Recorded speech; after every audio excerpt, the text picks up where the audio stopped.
we are going to discuss about the topic call in arrears.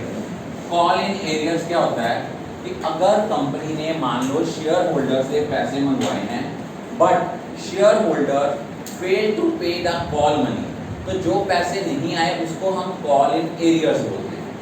अब suppose कर लो कि आपकी एक्चुअल में अलॉटमेंट ड्यू थी 2 लाख रुपए, लेकिन जो आपकी अलॉटमेंट मनी रिसीव हुई वो थी आपकी 1,90,000। अब कॉल इन एरियर को रिकॉर्ड करने के दो तरीके होते हैं। वो कौन कौन से दो मेथड हैं? एक होता है कि call in arrear account open करो, एक होता है call in arrear account open ना करो। दो वेज हैं इसको रिकॉर्ड करने के, by opening call in arrears account and another is without opening call in arrears account. Is it okay? अगर हम call in arrear account open नहीं करते तो हम लोग सिंपल एंट्री क्या करेंगे? सिंपल एंट्री होगी bank account debit to share allotment account 1,90,000। ये है without opening call in arrear account. और अगर हम call in arrear account open करते हैं तो जर्नल एंट्री होगी बैंक अकाउंट डेबिट 1,90,000। जो 10,000 नहीं आया उसके लिए हम कॉल इन एरियर अकाउंट को डेबिट करेंगे to share allotment 2 lakh. Difference सिर्फ क्या है कि जब हमने call in arrear account open करा, हमने जितनी अमाउंट हमें नहीं आई है, जो अमाउंट हमारी ड्यू थी but company has not received that amount, उतनी अमाउंट के साथ हम कॉल इन एरियर अकाउंट को डेबिट कर देंगे। और अगर मान लो without call in arrear account open करके करना है तो सिंपल जितनी एक्चुअल में अमाउंट आई है उसकी एंट्री डाल दो, bank account debit to share allotment account. जब दोबारा कॉल के 10,000 आएगा फिर एंट्री डाल देंगे bank account debit to share allotment. लेकिन इस केस में अगर बच्चे हमने call in arrear account open करा है तो उस केस में हमने जब ये 10,000 कॉल इन एरियर का आएगा फिर हम एंट्री ये नहीं करेंगे bank account debit to share allotment, फिर एंट्री करेंगे bank account debit to call in arrear account, क्योंकि हमने कॉल इन एरियर अकाउंट को ओपन करा है। Is it clear? All of you got it? क्योंकि कॉल इन एरियर का impact जो होता है वो सिर्फ रिसीव पे पड़ता है ना कि ड्यू पे। नेक्स्ट है call in advance. Call in advance का मतलब क्या होता है? कॉल इन एडवांस का मतलब होता है कि जरूरी नहीं है कि शेयर होल्डर पैसे दे ही ना, कई बार ये भी होता है आने वाली इंस्टॉलमेंट के पैसे वो पिछली इंस्टॉलमेंट के साथ दे देते हैं। कि सपोज शेयर होल्डर्स थे, उन्होंने 10,000 की first call money allotment money के साथ दे दी, 10,000 की फर्स्ट कॉल मनी अलॉटमेंट के साथ दे दी। तो जब हमने अलॉटमेंट मनी रिसीव करी तो आपने एंट्री करनी है, टोटल 2 लाख आना था, अब आपको आया 2,10,000। तो शेयर अलॉटमेंट के जो पैसे हैं वो क्या हैं? शेयर अलॉटमेंट के पैसे तो हैं 2 लाख रुपया और कॉल इन एडवांस है आपका 10,000 रुपये। अब आपके माइंड में क्वेश्चन आएगा, सर कॉल इन एरियर को हम डेबिट करते थे, कॉल इन एडवांस को हम क्रेडिट कर रहे हैं, ऐसा क्यों? कॉल इन एरियर मीन्स कि आपके शेयर होल्डर से कंपनी के पैसे लेने वाले ड्यू हैं, वो कंपनी के एसेट्स हैं, और जो कंपनी के एसेट्स होते हैं अगर एसेट्स इंक्रीज हों तो हम उनको डेबिट करते हैं। कॉल इन एडवांस का मतलब है कि किसी ने पैसे हमें बिफोर ड्यू देते हैं, बिफोर ड्यू डेट देते हैं, वो कंपनी की लायबिलिटी है, और जब भी बच्चे लायबिलिटी इंक्रीज होती है उसको हम क्रेडिट करते हैं। इसीलिए हम कॉल इन एडवांस को क्या कर रहे हैं? क्रेडिट कर रहे हैं। Is it okay? सपोज आपकी फर्स्ट कॉल आनी थी 2.5 लाख, लेकिन 10,000 रुपये आपको ऑलरेडी कॉल इन एडवांस का क्या हुआ है? आ चुका हुआ है। अब जब सपोज हमने फर्स्ट कॉल रिसीव करनी है, आपने एंट्री करनी है bank account debit 240 to share first call, ये आया 2,50,000। अब आप देखो आपका 10,000 रुपये क्या आया हुआ था? कॉल इन एडवांस का। पहले आपने कॉल इन एडवांस को क्या किया था, क्रेडिट। अब उसका इफेक्ट खत्म करने के लिए हम उसको क्या करेंगे, डेबिट। तो जर्नल एंट्री आएगी bank account debit, call in advance account debit to share capital, to share first call. Is it okay? क्या होगा, बैंक अकाउंट डेबिट 2,40,000, 10,000 जो आपको कॉल मनी एडवांस में आ गई थी वो एडजस्ट की, call in advance account debit 10,000, to share first call 2,50,000। Is it okay? आगे हम करेंगे issue of shares other than cash, कि जब हम कंपनी शेयर इशू कर रही है कैश ना लेके बल्कि कैश के अलावा उन्होंने कोई एसेट बाय किया है, उन्होंने कोई क्या कहते हैं, सपोज कर लो क्या कहते हैं, कोई प्रमोटर्स को शेयर इशू किए हैं, अंडर राइटर्स को शेयर इशू किए हैं।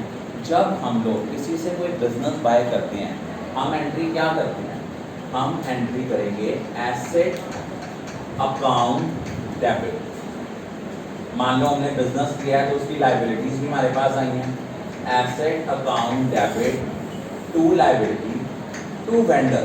वेंडर कौन होता है, जिससे हम बिजनेस बाय कर रहे हैं। Suppose X limited bought the business from Y limited, तो वेंडर कौन हो गया, एक्स लिमिटेड होगा कि वाई लिमिटेड होगा, वाई लिमिटेड आपका वेंडर होगा। और अगर सपोज करो कि आपके एसेट्स आ रहे हैं 50 लाख के, एसेट सपोज कर लो आ रहे हैं 50 लाख के, लायबिलिटीज हैं 10 लाख, तो हमने नेट इसको कितनी अमाउंट देनी है, 40 लाख। सपोज हम इसको दे रहे हैं 60 लाख। अब आप देखो आपकी क्रेडिट साइड का टोटल आता है 70 लाख, डेबिट साइड का टोटल कितना आ रहा है 50 लाख। इट मींस हमारा डिफरेंस कितना कम आ रहा है, कितना डिफरेंस आ रहा है 20 लाख का। 20 लाख के साथ आपकी डेबिट साइड कम आ रही है। अगर हमारी डेबिट साइड कम होगी हम किसको डेबिट करेंगे, गुडविल को, एंड इसमें क्या बैलेंसिंग फिगर आ जाएगी, गुडविल। अगर हमारी डेबिट साइड शॉर्टर आएगी तो बैलेंसिंग फिगर क्या होगी, गुडविल। अगर आपकी क्रेडिट साइड कम आए वो होगा capital reserve. Debit side shorter आए तो गुडविल बैलेंसिंग फिगर है, क्रेडिट साइड शॉर्टर आए तो कैपिटल रिजर्व है। अब आप कहोगे सर कैपिटल रिजर्व क्यों? अगर बेटा आप लोगों ने किसी को सपोज आपने यहाँ एसेट्स बाय किए 70 लाख,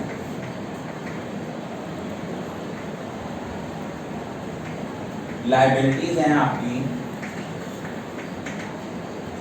मान लो 10 लाख की, पेमेंट कर रहे हैं जो वेंडर को वो हम कर रहे हैं मान लो 50 लाख। बेटा हमारे पास एसेट्स ज़्यादा आ रहे हैं, हमारे पास लायबिलिटी कम है, जो नेट बैलेंस हमने पे करना था वो कितना आना चाहिए था, 70 में से 10 लाख जाए तो 60 लाख, हम पेमेंट कर रहे हैं 50 लाख। जो 10 लाख रुपए की पेमेंट कम कर रहे हैं वो हमारा क्या है, कैपिटलाइज्ड प्रॉफिट्स हैं। और जितने कैपिटलाइज्ड प्रॉफिट्स होते हैं इनको हम कहाँ पे ट्रांसफ़र करते हैं, कैपिटल रिजर्व में। ये क्या है हमारे कैपिटलाइज्ड प्रॉफिट्स, और जितने कैपिटलाइज्ड प्रॉफिट्स होते हैं ये कहाँ ट्रांसफ़र होंगे, capital reserve. Is it okay?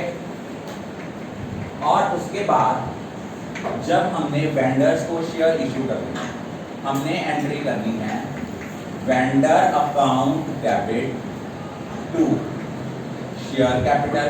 आपको पता है कंपनी शेयर दो तरह से इशू कर सकती है, या तो एट पार या एट प्रीमियम। अगर पार पे करती है तो सिंपल एंट्री होगी vendor account debit to share capital, clear. और अगर प्रीमियम पे करती है तो क्या होगा, to securities premium reserve account. Security premium reserve को हम क्या करेंगे, क्रेडिट करेंगे। अब हम बेटा आप फोन यूज करने की कोशिश कर रहे हो, अगर हम लोगों ने ये कैलकुलेट करना है number of shares to be issued, वो कैसे निकालना है, इसको निकालने का फॉर्मूला होता है purchase consideration over issue price. अब आप कहोगे सर परचेज कंसीडरेशन क्या होती है, परचेज कंसिडरेशन का मतलब होता है जो अमाउंट हमने वेंडर को नेट में पे करनी है, जो वेंडर को क्रेडिट किया है उस टाइम पे जो उसके आगे अमाउंट लिखी है वो परचेज कंसिडरेशन है। क्लियर? जितनी परचेज कंसिडरेशन है उसको इशू प्राइस से डिवाइड कर देंगे। सपोज 100 रुपये का शेयर है, 10 रुपये प्रीमियम है, तो आपकी इशू प्राइस हो जाएगी 110 रुपये। सपोज यहाँ पे है आपका 55 लाख की परचेज कंसिडरेशन है, तो इशू प्राइस कितनी हो गई 110। अगर पार होता तो इशू प्राइस कितनी होती 100। पार का मतलब क्या होता है कि अगर आपकी issue price equal to the face value of the share है वो एट पार है।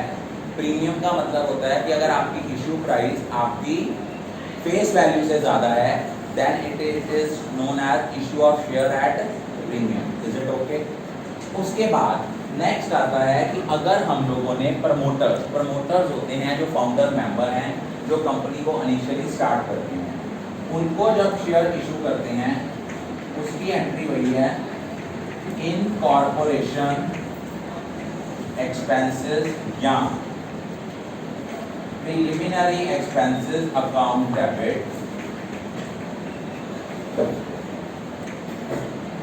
To promoters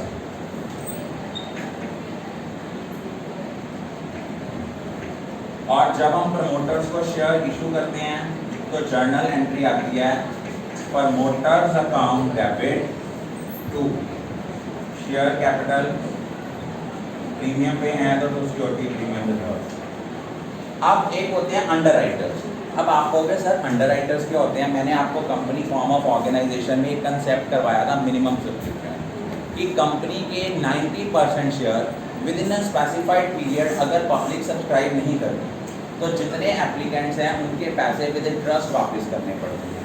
in order to avoid such litigation वो इंटरेस्टेड होते हैं कि कुछ ऐसे पर्सन जो कंपनी को गारंटी दे दें कि आपके इतने मिनिमम नंबर ऑफ शेयर्स हम बेचेंगे, अगर नहीं बिकेंगे तो हम खुद खरीदेंगे। इंडिया में सबसे बड़ा अंडरराइटर एनडी अग्रवाल है, एग्जाम्पल दिया और भी बहुत हैं। तो अंडरराइटर्स को जब हम शेयर इशू करते हैं उनको उनकी सर्विसेज के बदले में जो कुछ हम पे करते हैं उसको हम बोलते हैं अंडरराइटिंग कमीशन। तो पहले एंट्री क्या आएगी? Underwriting commission account debit to underwriters. और जब हम अंडरराइटर्स को शेयर इशू करते हैं तो नेक्स्ट एंट्री क्या करते हैं? नेक्स्ट एंट्री आएगी underwriters account debit to share capital account. और फाइनल में आपका जब आपके सब्जेक्टिव पेपर आता था तब तो 3 to 4 मार्क्स में ऐसा क्वेश्चन जरूर आता था। अब आपको इससे रिलेटेड जो एमसीक्यू आएंगे वो क्या आएंगे कि बताओ number of share to be issued कितने हैं, 4 ऑप्शन दे दिए उनमें से एक। उसके बाद बताओ कि इस एंट्री में जो फर्स्ट एंट्री है उसमें गुडविल आएगी कि कैपिटल रिजर्व आएगा, ऐसे रिलेटेड आपको एमसीक्यू आएंगे। I think all of you are clear about this topic.